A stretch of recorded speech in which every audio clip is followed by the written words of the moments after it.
I can't marry a man that is lazy.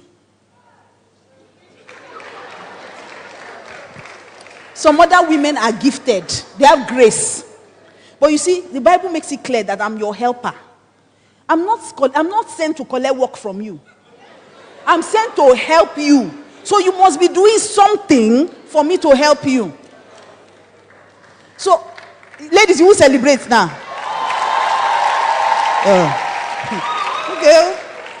Because what I see in this generation, I'm blown away.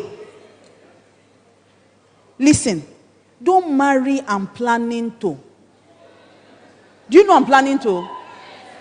I'm planning to actually, when somebody says actually 3 times in one sentence,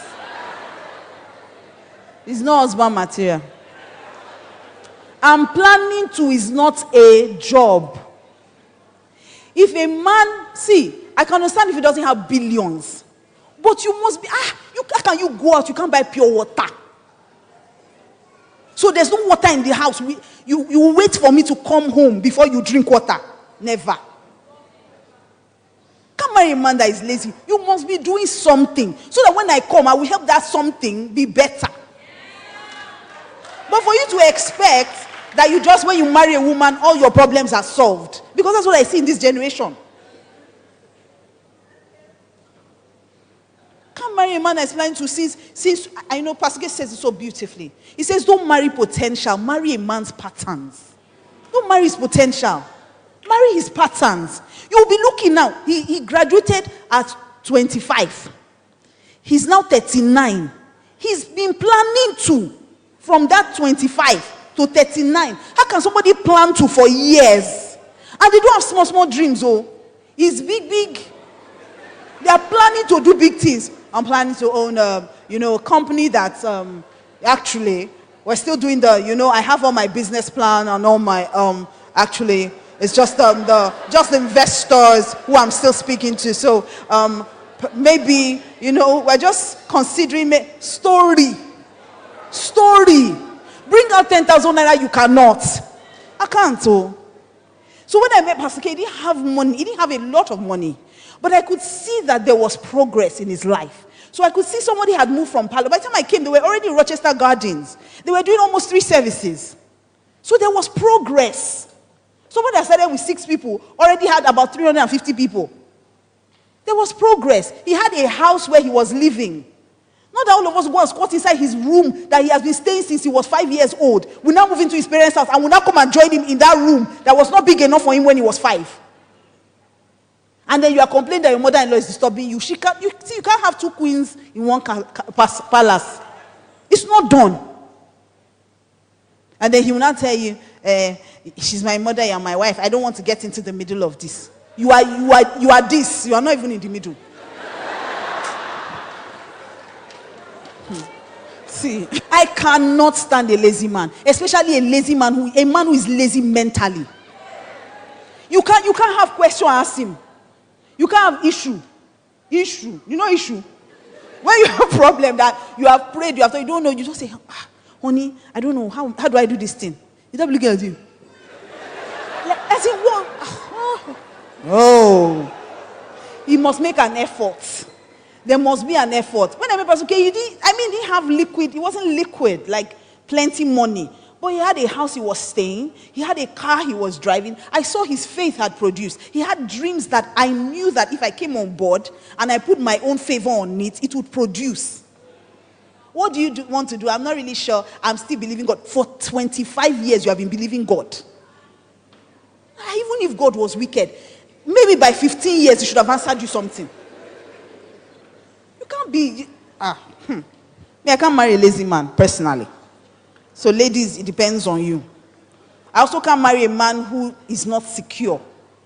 A man who doesn't have a healthy self-esteem. No. Because I am not going to dull my shine for you. There are things God has told me he will do in my life. So you have to also be doing something great and be confident in what you are doing. It's not that when I'm doing well, you will not be intimidated by it. You see, it's an insecure man that when you marry him, and you are doing well, maybe you come back from work tired that day, and you go and lie down and say, because you're not any more than me, we cannot eat in this house. You cannot greet. You cannot. That's where everything you do. You go to the bathroom, he says, because you're now earning more than me, you now decide to use the bathroom before me in the morning. What's the problem? If you frown because your tummy is paining you, say you are proud. If you've not, as in no, I can't. I'm a man who is secure in himself. So if God is blessing me, he's even proud of me, not intimidated by me. A man who is he has a healthy self-esteem, not intimidated by me. Not intimidated, but at the same time, he must not be vain. He must not be arrogant. So a healthy self-esteem, but not arrogance or pride. I can't marry a man who likes mirror more than me. You know those kind of men? Do you know there are men that carry mirror about? Oh, I had a friend like that. He carries mirror and small comb that he uses to brush his brow. Hey. So when we are looking for comb to straighten our edges, we go and beg him. Say, you get powder there. You say, let me just check. Yes! And some girls like it. I don't want you to be rough, but at the same time, you can't be vain. What's that? When you want to take selfie, you now take the selfie, you will be full inside. You'll be in the corner. He's removing. So I can't marry a man who is vain. I want a man with a healthy self-esteem, but at the same time, he must not be vain. Okay? Also for me, I can't marry a man who doesn't have a vision for his life. He must have a plan. I'm not of the school of thought where you say, let's just be seeing how it goes.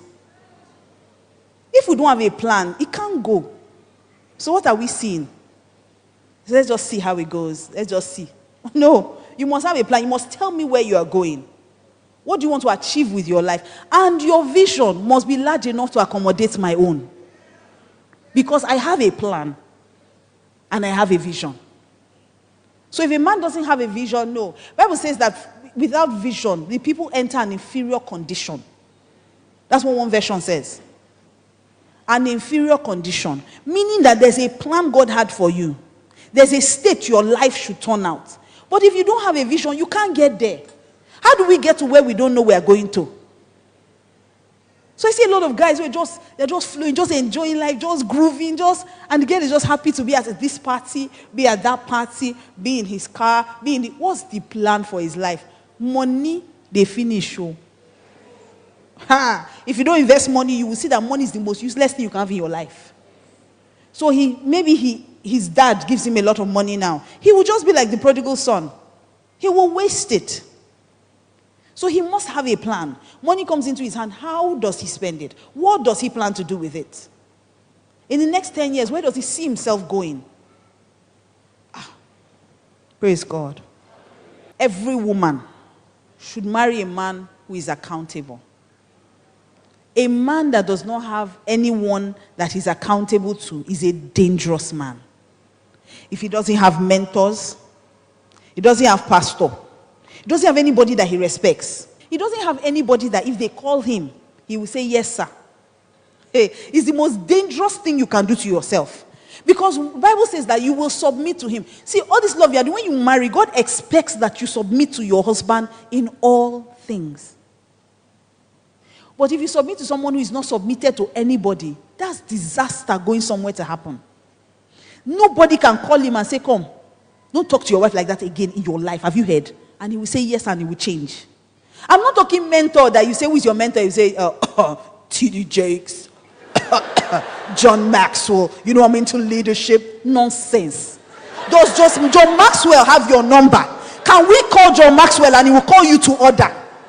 He must have somebody that he respects. Somebody that I don't have a problem. See, John Maxwell is all of us mentor. It's not your mentor.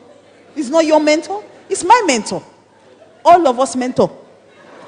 So you cannot intimidate us. Because how is he mentoring you? It's not that you go to Latin and buy book.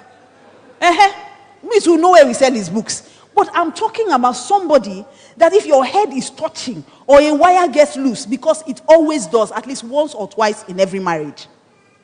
There must be something. The man will just think, I know what I'm doing. You don't know what you are doing. And if I tell you, you will not listen. So I have to call your pastor and say, sir, that thing you told me that his brain will lose, it is loose.